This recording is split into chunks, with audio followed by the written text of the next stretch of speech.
بسم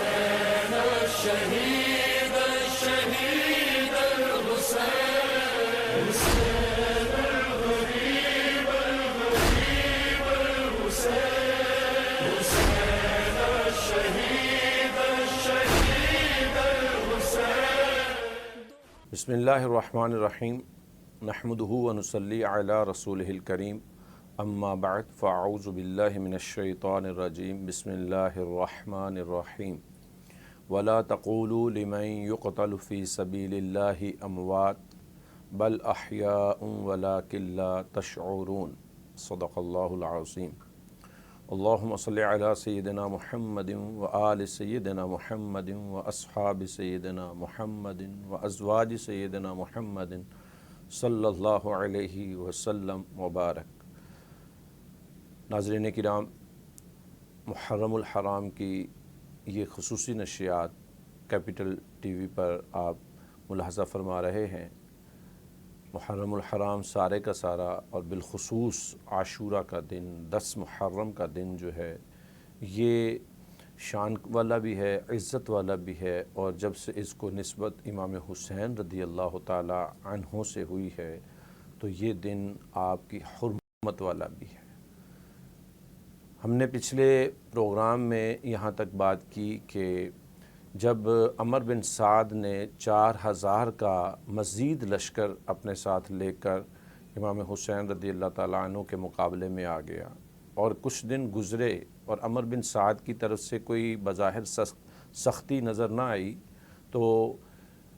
پیچھے سے عبید اللہ ابن زیاد نے شمر اور دوسرے کمانڈرز کو لے کر تو خولی کو اور شمر کو مزید فوجیں دے کر بھیجا، اور ادھر سے خولی نے خط لکھ کے بھیج دیا عبید اللہ ابن زیاد کو کہ عمر بن سعد روز رات کو محفل لگاتا ہے اور امام حسین کے ساتھ بیٹھتا ہے اور یہ کوئی سختی نہیں کر رہا۔ شمر یہ خط لے کے گیا اور واپس عبید اللہ ابن زیاد سے خط کو لے کے آیا، اور جس میں عمر بن سعد کو مجبور کیا گیا کہ آپ ہر صورت میں امام کے ساتھ سختی کے ساتھ پیش آئیں، اور بالآخر 7 محرم کو جب پانی بند کر دیا گیا اس کے بعد پھر یہ معاملات مذاکرات چلتے رہے، اور ہر بار امام حسین رضی اللہ تعالیٰ عنہ یہی کہتے رہے کہ میں جنگ کے لیے نہیں آیا، اگر تم چاہو تو میں واپس چلا جاتا ہوں۔ لیکن جب آخری 9 محرم کا دن آیا تو عمر بن سعد، شمر، خولی اور اس وقت حر، یہ سارے جو لیڈر تھے، ان کے کمانڈر تھے، انہوں نے فیصلہ کیا اور 9 محرم کی عصر کے وقت جو ہے وہ چڑھائی اور دھاوا بول دیا۔ امام حسین رضی اللہ تعالیٰ عنہ نے صورتحال کو دیکھا تو پتہ کروایا کہ کیا ان کا پلان ہے، تو بتایا گیا کہ اب حتمی جنگ کے لیے تیار ہو جائیں یا یزید کی بیعت کر لیں۔ تو آپ نے بیعت سے انکار کیا اور اب یہ پھر آگے پیش قدمی کرنے لگے، تو امام حسین رضی اللہ تعالیٰ عنہ نے کچھ ساتھیوں کو بھیجا اور کہا کہ ان سے کہیے کہ آج کی رات کا انتظار کریں، آج کی رات کی ہمیں مہلت دیں، ہم اپنی آج کی رات عبادت میں گزارنا چاہتے ہیں۔ ان لعینوں نے پہلے تو پس و پشت کیا لیکن پھر بالآخر مان لیا، اور اس طرح 10ویں رات محرم کی جو ہے وہ کربلا میں گزری، اور یہ جو رات تھی یہ رات خاندان نبوت پر، آپ کے اعوان و انصار پر بالکل واضح ہو چکا تھا کہ اب ہمارے سامنے موت ہے اور ہم نے شہادت کے جام نوش کرنے ہیں۔ اور اسی رات میں اب یہ ساری رات اس طرح گزرتی ہے کہ امام حسین رضی اللہ تعالیٰ عنہ عبادت میں ہیں، آپ کے انصار و احباب، آپ کے خاندان کی شہزادیاں، آپ کے بیٹے، آپ کے بھتیجے، آپ کے بھانجے، یہ سارا خاندان اور جو آپ کے ساتھی ہیں، یہ تمام کے تمام عبادت میں اتنی شدت کے ساتھ اور اتنے لہجوں کے ساتھ عبادت میں لگے تھے کہ جیسے روایات میں آتا ہے کہ شہد کی مکھیوں کے بن بھنانے کی آواز آتی ہے، ویسے یہ اللہ کے حضور عبادت میں، دعاؤں میں، گریازاری کرنے میں یہ اس طرح پوری رات گزار رہے تھے۔ جب صبح کا وقت ہوا اور اس سے پہلے رات کو امام حسین رضی اللہ تعالی عنہ نے اپنے تمام رفقا کو جمع کیا عشاء کی نماز کے بعد، اور جمع کر کے تو ارشاد فرمایا کہ ان لوگوں کو مجھ حسین سے واسطہ ہے، یہ میری جان لینا چاہتے ہیں، لہٰذا تم میں سے ہر ایک کو میں یہ کہوں گا کہ جو جانا چاہے وہ چلا جائے، اور اگر کوئی کسی کا ہاتھ پکڑ کے اپنے ساتھ کسی کو لے جانا چاہے تو وہ بھی لے جائے، مجھے کوئی کسی قسم کا اعتراض یا ناراضگی نہیں ہوگی۔ یہاں تک کہ یہی بات آپ نے سادات کرام کی جو شہزادیاں آپ کی تھی، بہنیں تھیں، بہن ہے آپ کی، اولاد ہے آپ کی، بچیاں ہیں، یہ ان سے بھی آپ نے یہ بات کی، لیکن ہر ایک نے کہا کہ آپ کے بعد ہماری کوئی زندگی نہیں ہے، ہم اپنی جانیں آپ پر نشاور کریں گے۔ امام حسین رضی اللہ تعالیٰ عنہ نے یوں پوری رات عبادت میں اور اپنے خاندان کے ساتھ گزاری۔ صبح فجر کی نماز کے بعد اب جب وقت آیا، صف بندی ہوئی، اور صف بندی ہونے کے بعد اس وقت اب منظر یہ ہے کہ 30,000 کا لشکر یزیدیوں کا امام حسین رضی اللہ تعالیٰ عنہ کے سامنے ہے، اور ادھر امام حسین کے ساتھ بچے ہیں، خواتین ہیں، نوجوان ہیں، اور چند بس 72 اور ایک روایت کے مطابق 140-139 کے قریب یہ آپ کے قریبی ساتھی آپ کے ساتھ ہیں۔ اور اب امام حسین رضی اللہ تعالیٰ عنہ کو جب مجبور کیا گیا اور جنگی صف بندی دونوں طرف ہو گئی، تو امام حسین رضی اللہ تعالیٰ عنہ نے پھر حجت قائم کرنے کے لیے آگے بڑھے اور ایک خطبہ دیا۔ فرمایا یا ایھا الناس اسمعوا قولی ولا تعجلونی حتی اعظکم بما بحق لکم ایّا۔ آپ نے پورا خطبہ ایک ارشاد فرمایا جس کا پورا لب لباب یہ تھا کہ اے لوگو، جب تک میں بات کر رہا ہوں تب تک اٹیک نہ کرو اور میری بات کو پوری سن لو۔ جب آپ بات کرتے کرتے آگے بڑھے، آپ نے فرمایا کیا تم نہیں جانتے کہ میں نبی کا نواسہ فاطمہ کا بیٹا حسین ہوں؟ کیا تم نہیں جانتے کہ میرے بابا، میرے نانا نے مجھے فرمایا تھا کہ حسن اور حسین جنت کے نوجوانوں کے سردار ہیں؟ کیا تم نے نہیں پتا کہ میرے نانا مجھے پیار کیا کرتے تھے؟ آپ نے اپنے تمام وہ رشتے جو ہیں وہ گنوائے، لیکن ان لعینوں پر بظاہر کوئی اثر نہ ہوا۔ اسی دوران امام حسین کی جب یہ گفتگو چل رہی تھی تو حر، جس نے امام پاک کو راستے میں روکا تھا، جس نے امام پاک کے لیے رکاوٹیں کھڑی کی تھیں، اس کے قلب کی دنیا بدل گئی ہے۔ اور جب ناظرین کرام، جب حق نصیب ہو جاتا ہے نا، تو وہ یزیدی لشکر ہو یا فرعونی لشکر ہو، جب حق نصیب ہو جاتا ہے تو یہ بڑی بات ہوتی ہے۔ اور تھوڑی دیر کے لیے کانپ رہا تھا اور کانپتے ہوئے عمر بن سعد کے پاس گیا، کہا عمر کیا واقعتاً تو امام حسین کے ساتھ لڑے گا؟ اس نے کہا میرا تو ارادہ نہیں ہے لیکن مجبور ہوں میں۔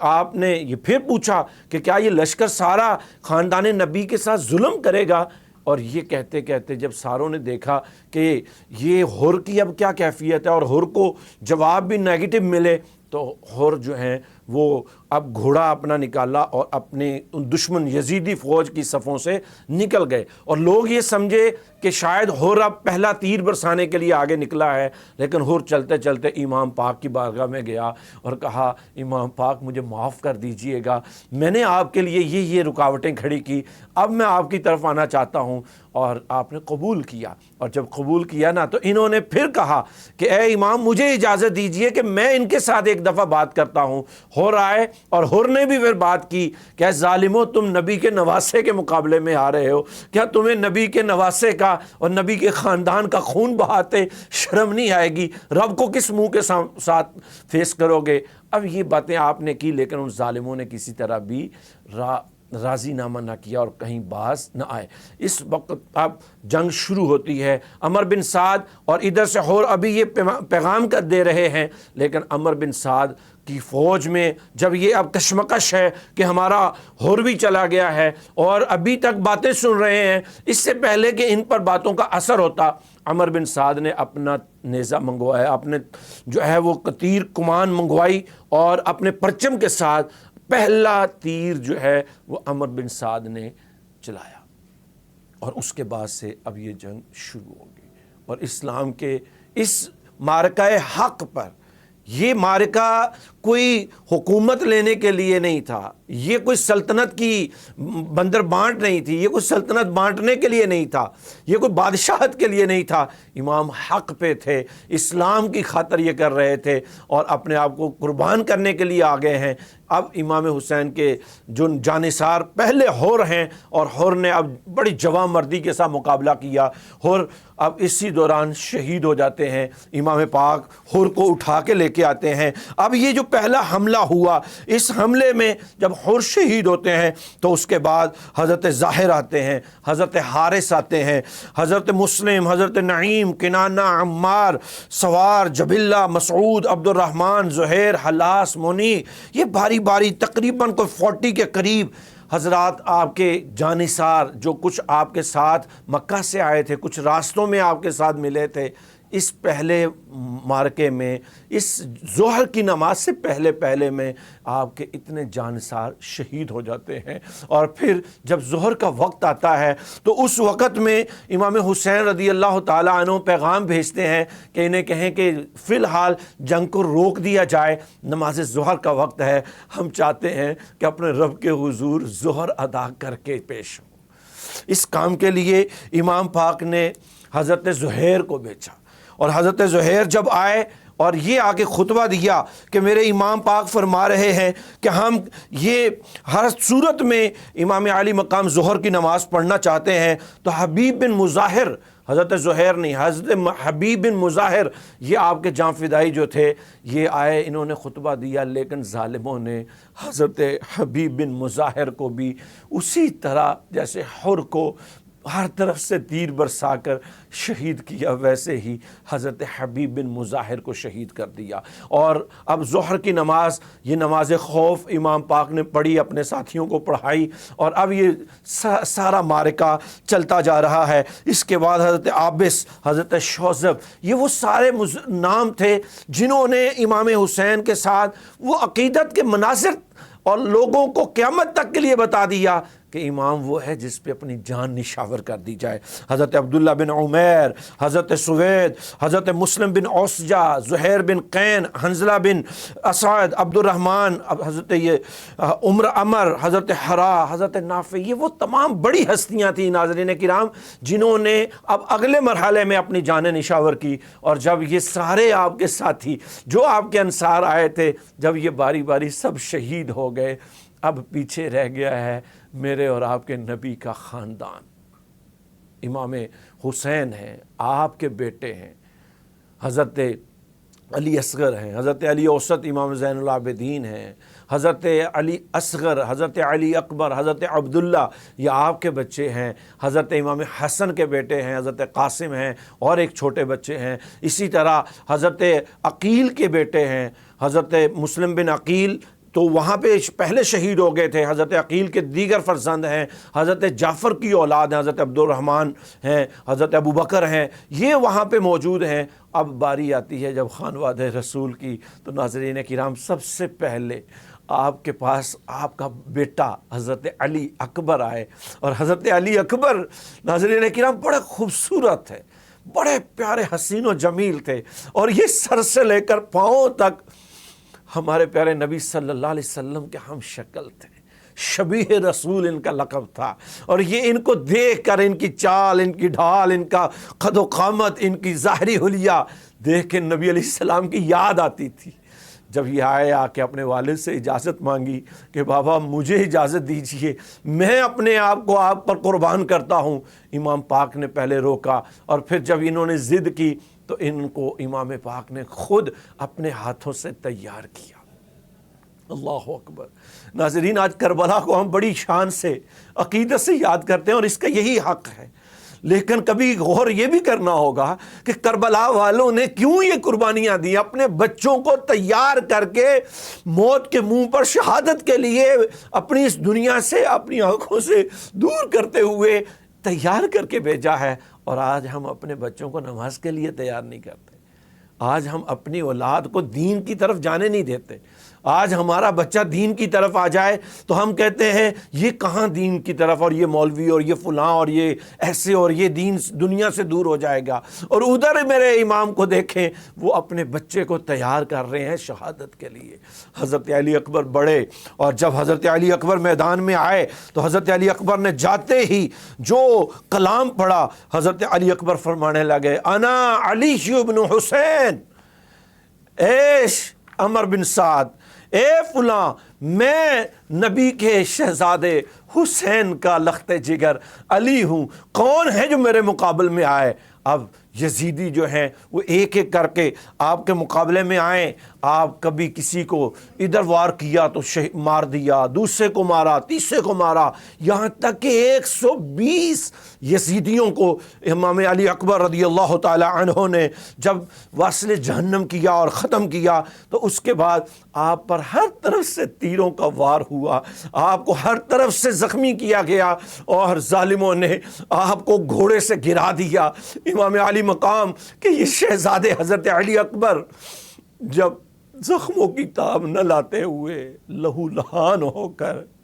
زمین پہ گرتے ہیں، ظالم نے مزید تیر مارا اور امام علی اکبر شہید ہو گئے. انا للہ و انا الیہ راجعون. ناظرین کرام ذرا اس منظر کو سوچئے تو صحیح. امام حسین کا لخت جگر ہے، میرے امام آگے بڑھے اور آ کے حضرت علی اکبر رضی اللہ تعالیٰ عنہ کو جسد اطہر کو اٹھایا. جب حضرت علی اکبر اس دنیا سے چلے گئے اب آپ کے دوسرے شہزادے آتے ہیں، حضرت جعفر کے بچے آتے ہیں، حضرت عقیل کے بچے آتے ہیں، حضرت علی کے دیگر بچے آتے ہیں اور آہستہ آہستہ یہ بھی جوان شہید ہوتے ہیں. اور ناظرین کرام جب گھڑی آئی حضرت قاسم کی، حضرت امام حسن کے شہزادے کی، اور آگے اپنے چچا کے ساتھ آ کے بات کرنے لگے کہ چچا آپ اب مجھے اجازت دیجئے کہ میں اپنی جان آپ پر نشاور کروں، اسلام پر اپنا میں خون پیش کروں. میرے امام نے فرمایا کہ اے قاسم تو میرے بھائی کی اس وقت نشانی میرے پاس موجود ہے، بیٹا تو نہیں میں جاتا ہوں. حضرت قاسم کیسے ہو سکتا تھا کہ چچا کو اپنی آنکھوں کے سامنے شہید ہونے دیتے؟ ضد کی. میرے امام نے حضرت قاسم کو تیار کیا، گھوڑے پہ سوار کیا، خود پہنائی، تلوار تھمائی اور حضرت امام حسین نے حضرت قاسم کو جب میدان میں بھیجا نا تو ہر طرف سناٹا ہو جاتا ہے. آپ جا کے للکارتے ہیں انا قاسم ابن حسن ابن علی، ارے ظالموں دیکھو تمہارے سامنے علی کے بیٹے حسن کا بیٹا قاسم آیا ہے، حل من مبارس، کون ہے جو میرے مقابلے میں آئے؟ اب ظالموں نے جب یہ سنی للکار تو شیر کا گرجنا، حضرت قاسم کے اس پکار پر اب سارا سناٹا ہوتا ہے، ایک طرف دوسرے طرف ایک دوسرے کو دیکھنے لگے ہیں. اس اتنے میں انہوں نے چند لوگوں کو مجبور کیا اور باری باری آنے لگے. سینکڑوں کو حضرت امام قاسم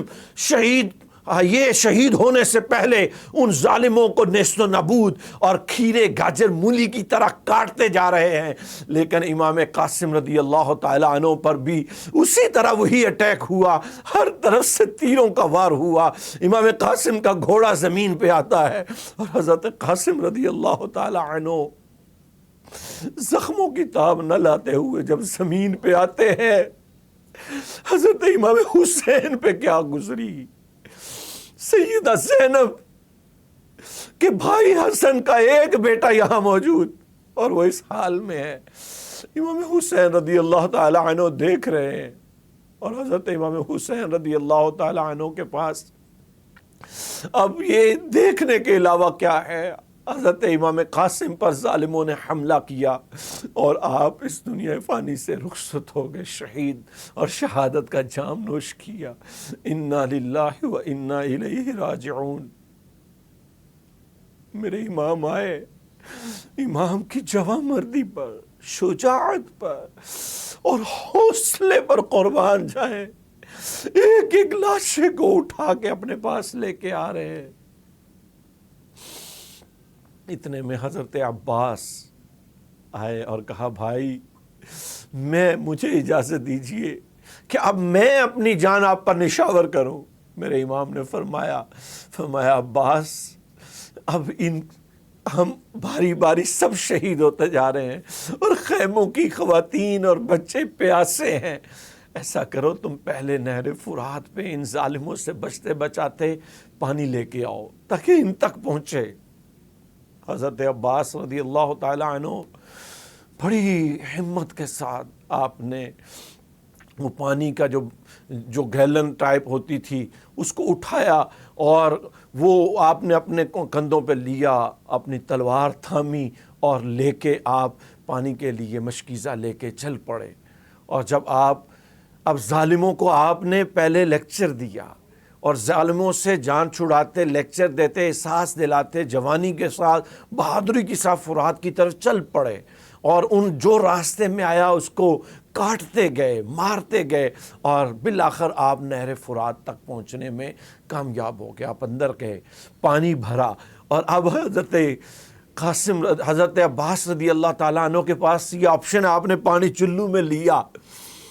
یقیناً پینے کے لیے لیا، لیکن جو ہی ابھی پانی چلو میں لیا تو خیموں میں خواتین کا پیاسا ہونا، علی اصغر کا پیاسا ہونا، 7 سالہ سکینہ کا پیاسا ہونا یاد آیا، اور پانی چلو سے نیچے چھوڑا، اور میرا امام پانی کا مشکیزہ لے کے نکلنے لگا۔ ظالموں کی ہر طرف سے پکار آئی،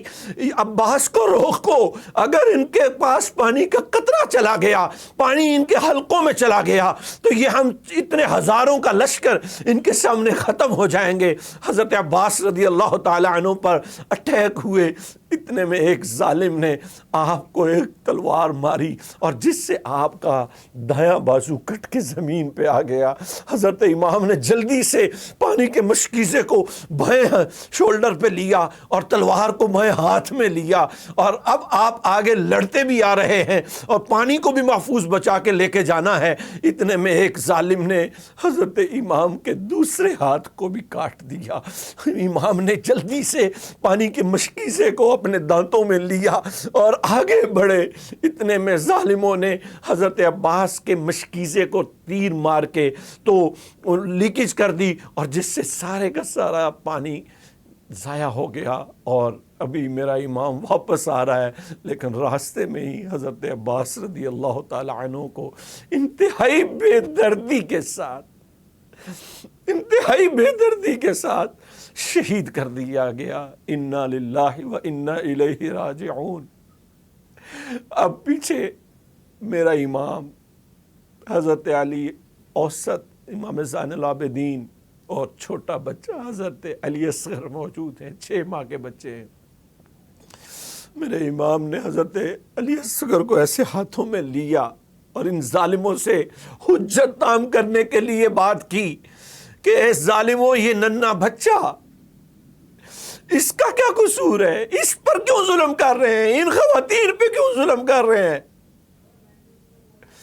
بس اتنا ابھی میرا امام بات کر رہا تھا کہ ایک ظالم نے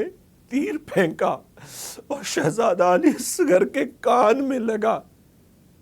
اور آپ کا خون بہنا شروع ہوا۔ 6 ماہ کا یہ بچہ تھا کہ اتنے میں حضرت امام کے ہاتھوں میں علی اصغر جام شہادت نوش کر گئے۔ انا للہ و انا الیہ راجعون۔ میرے امام نے خواتین کو نہ بتایا، ایسے ہی بچے کو اٹھا کے خیموں میں سپرد کیا، اور کچھ لوگ سمجھتی تھی، کچھ خواتین سمجھتی تھی کہ ابھی یہ زندہ ہے، لیکن بس چند ہی لمحوں کے بعد سب پر آشکار ہو گیا کہ علی اصغر اب اس دنیا میں نہیں رہے۔ حضرت امام زین العابدین بیمار تھے، خیمے میں بیماری کی حالت میں ہیں، اٹھے اور اٹھ کے کہنے لگے، بابا مجھے اجازت دیجئے کہ میں آپ کی جگہ آپ پر اپنی جان نشاور کہوں۔ فرمایا، بیٹا ان خواتین کو، ان شہزادیوں کو بیٹا تو نے اپنے گھر مدینہ منورہ میں لے کے جانا ہے، بیٹا تو بیمار ہے۔ آپ نے حضرت زینب کے پاس آئے، حضرت زینب کو بتایا کہ اے زینب اب میں جانا چاہ رہا ہوں، زینب ان بچیوں کو، خاندان کی ان عورتوں کو میں تیرے سپرد کرتا ہوں۔ قربان جاؤں سیدہ زینب رضی اللہ تعالیٰ عنہ کی ہمت پر، حوصلے پر، کہ جنہوں نے اپنے سامنے سارے بچے، بھائی، جانثار شہید ہوتے دیکھے، لیکن حوصلہ ابھی بھی۔ سیدہ زینب خود اپنے بھائی کو تیار کروانے لگی ہیں حضرت حمزہ کی جنگی سامان، میرے امام کو حضرت مولا علی مشکل کشا کی تلوار دی گئی، امامہ پہنایا گیا، میرے امام نے جبہ عربی لباس پہنا، اور آپ اب گھوڑے پہ سوار ہو کے خاندان نبی کو اللہ کے سپرد کر کے میدان میں آئے، اور پھر میرے امام نے حجت عام کرنے کے لیے ان کو بتایا، لیکن ان ظالموں نے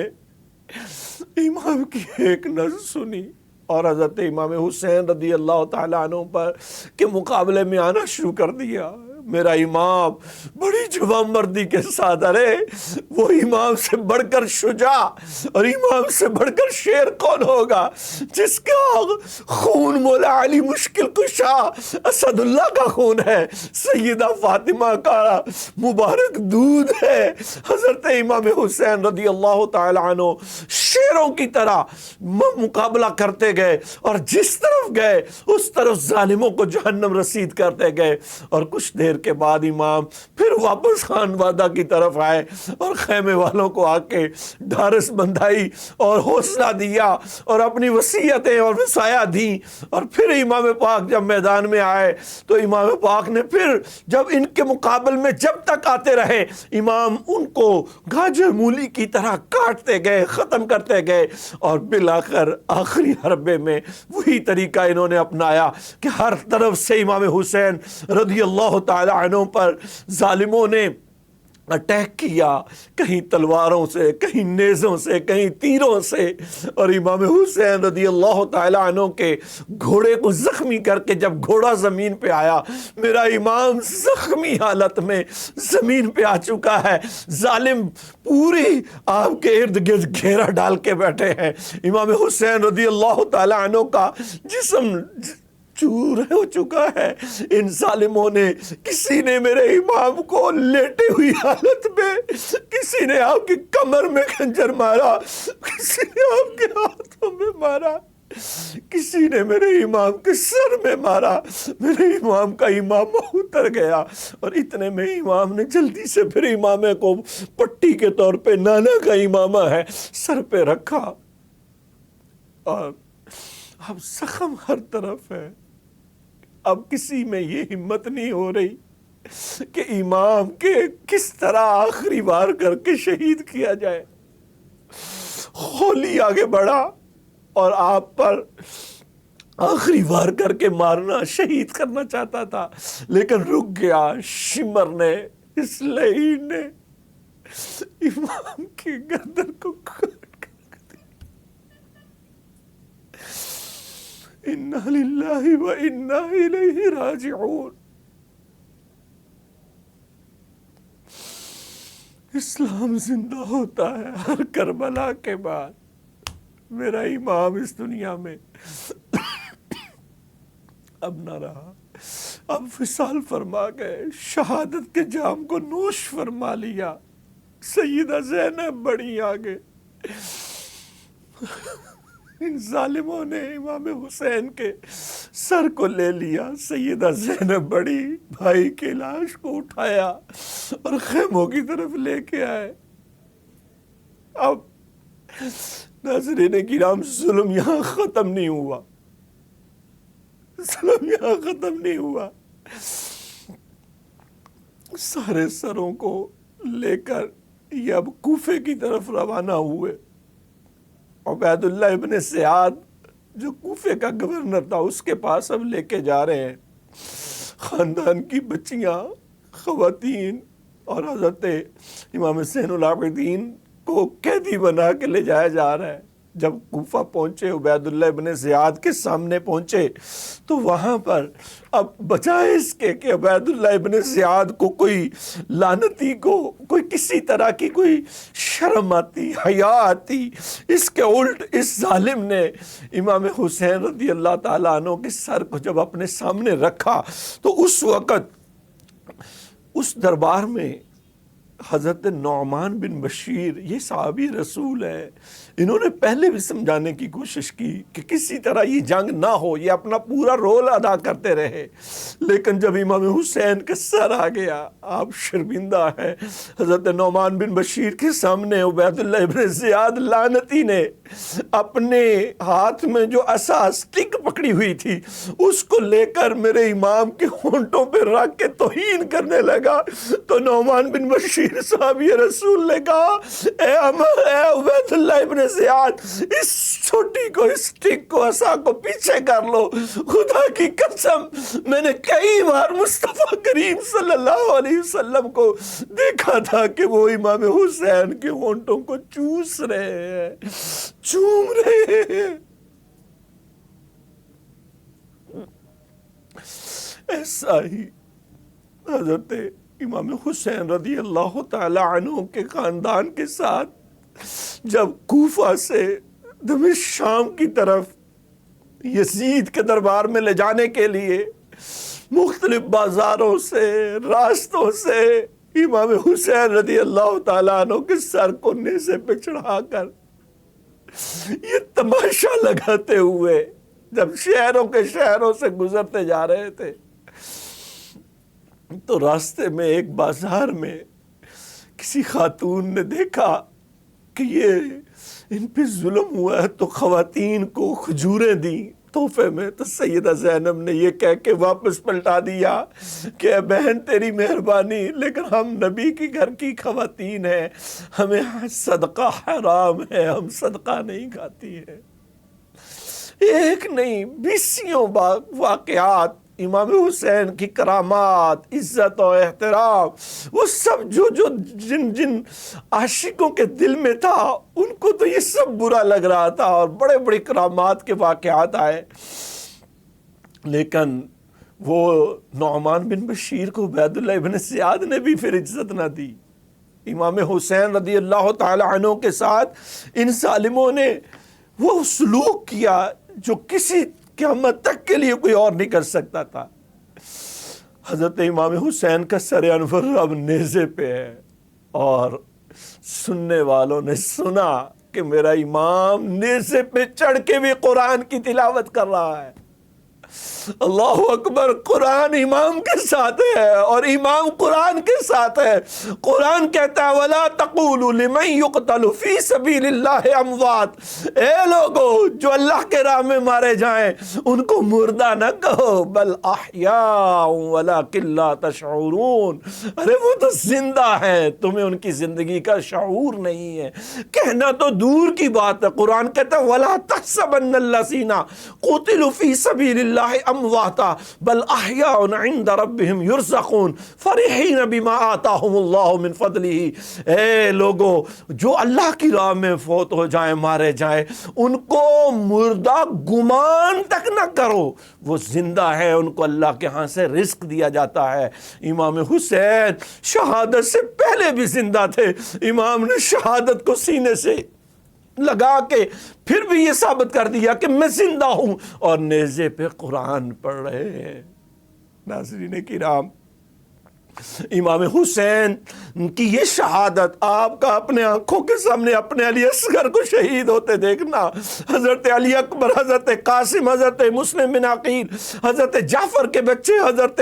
عقیل کے بچے، حضرت مولا علی کے دیگر بچے، یہ سب شہید ہوتے دیکھنا، یہ کیا ہے؟ یہ کوئی سلطنت کی جنگ نہیں تھی، یہ اسلام کی جنگ تھی، یہ حق کی جنگ تھی، یہ حق پہ مبنی جنگ تھی، اور ایک طرف اسلام ہے، ایک طرف یہ یزیدی، یہ فاسق و فاجر اور لعین قوم جو ہے امام پاک کے مقابلے میں ہے، اور حق ہمیشہ، قرآن کہتا ہے قل جاء الحق وزہق الباطل ان الباطل کان زہوقا، فرمایا نبی آپ فرما دیں حق آ گیا ہے، باطل مٹ گیا ہے۔ باطل نے تو مٹنا ہی ہوتا ہے۔ آج ناظرین کرام دیکھیں نا، ہزاروں سال گزر گئے ہیں، آج وہ وقت، آج تک امام حسین تو شہید ہو گئے تھے، ہونا تو یہ چاہیے تھا کہ ان کا یہ معاملہ ختم ہوا ہے، نہیں، قرآن کہتا ہے حق کے ساتھ ہے، یہ حق تھا، حق ہمیشہ رہتا ہے۔ یہی وجہ ہے امام حسین کل بھی زندہ تھے، امام حسین تب بھی زندہ تھے، اور امام حسین آج بھی زندہ ہے۔ یزید اسی دن مر گیا تھا، یزید کی سوچ تباہ ہو گئی، یزیدی تباہ ہو گئے، اور یزیدیوں نے تو تباہ ہونا ہی تھا۔ قرآن کہتا ہے وَسَيَعْلَمُ الَّذِينَ ظَلَمُوا أَيَّ مُنْقَلَبٍ يَنْقَلِبُونَ، ان ظالموں کو لگ پتہ جائے گا کہ کیا کرتوت کر کے آئے ہیں۔ اور پھر وہ یزید اور یزیدیوں کے ساتھ وہ ظلم، وہ داستان رقم ہوئی کہ جس میں جو ظلم انہوں نے کیا تھا اس کی سزا انہوں نے دنیا میں بھی بھگتی اور آخرت میں بھی بھگتیں گے۔ ناظرین کرام، امام حسین رضی اللہ تعالی عنہ کی یہ شہادت، آپ کا یہ خون بہنا میرے لیے اور آپ کے لیے بھی تو ہے، ہمارے لیے ہی تھا نا۔ یزید کی بیعت کیوں نہیں کی تھی؟ کیونکہ یزید دین کا مذاق اڑاتا ہے، یزید گویے ساتھ رکھتا ہے۔ ناظرین کرام، محبت تو ہم سب کو ایک سے بڑھ کر ایک ہے حضرت امام حسین سے، لیکن کبھی یہ بھی تو غور کریں کہ ہمارے کام یزیدیوں والے ہیں کہ حسینی کام ہے۔ آئیے کربلا کی اس یاد پہ، کربلا کے اس مبارک دن میں امام حسین سے محبت رکھتے ہوئے آنکھوں سے بہنے والوں آنسوؤں کو، دل کی نرمی کو گواہ بنا کر آئیں آج رب سے توبہ کریں اور کہیں اپنے رب سے کہ مولا تیرے حسین سے ہمیں کل بھی محبت تھی، آج بھی ہم حسین سے محبت کرتے ہیں، آج بھی ہمارے بچوں میں اللہ قیامت تک کے لیے حضرت امام حسین کی محبت کو زندہ جاوید رکھے، لیکن ساتھ یہ بھی ارادہ کیجئے کہ حسینی انداز کے کام کریں۔ امام حسین کی تو نماز شہادت کے وقت تک آپ نماز نہیں قضا کر رہے،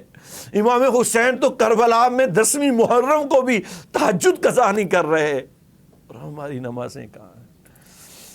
ہم وہی گویوں والے انداز، ہمارے وہی کرتوت جو اس وقت اس یزید نے شروع کیے تھے۔ خدا کے لیے توبہ کیجئے، اور امام حسین رضی اللہ تعالی عنہ، حضرت علی اصغر، حضرت علی اکبر، حضرت قاسم، حضرت حبیب بن مظاہر، حضرت زہیر، یہ حضرت حر، یہ تمام اصحاب، حضرت عباس علمدار ہوں، یہ جتنے بھی اصحاب جو، یہ ناظرین کرام میں لاسٹ میں گزارش کروں، 8 صحابہ کرام ہیں جنہوں نے امام حسین پر کربلا میں جان نشاور کی۔ حضرت مسلم بن عوسجہ، ظاہر بن عمر اسلمی، حضرت شبیب بن عبداللہ، حضرت عبد الرحمن بن عبد الرب، حضرت عمار بن ابی سلامہ، حضرت مسلم بن کثیر، حضرت حبیب بن مظاہر، حضرت انس بن حارث اسدی، یہ صحابہ کرام، اسی طرح دیگر جانثار، ان کی قربانیاں ضائع نہیں گئی ہیں، انہوں نے اسلام بچایا ہے۔ امام حسین پر اپنی جان نشاور کر کے ہمیں ان کے ساتھ عقیدتوں کے ساتھ ساتھ اپنے اعمال صالحہ پر غور کرتے ہوئے ان اعمال صالحہ کو بڑھانا چاہیے۔ اللہ پاک ہمیشہ امام حسین پر سلام نازل فرمائے، رحمتیں نازل فرمائے، ان کے درجات مزید بلند فرمائے، اور ہم مسکینوں کو اللہ حسین کی غلامی میں جینا مرنا نصیب فرمائے۔ وما علیہ الا البلاغ المبین۔ حسین الشہید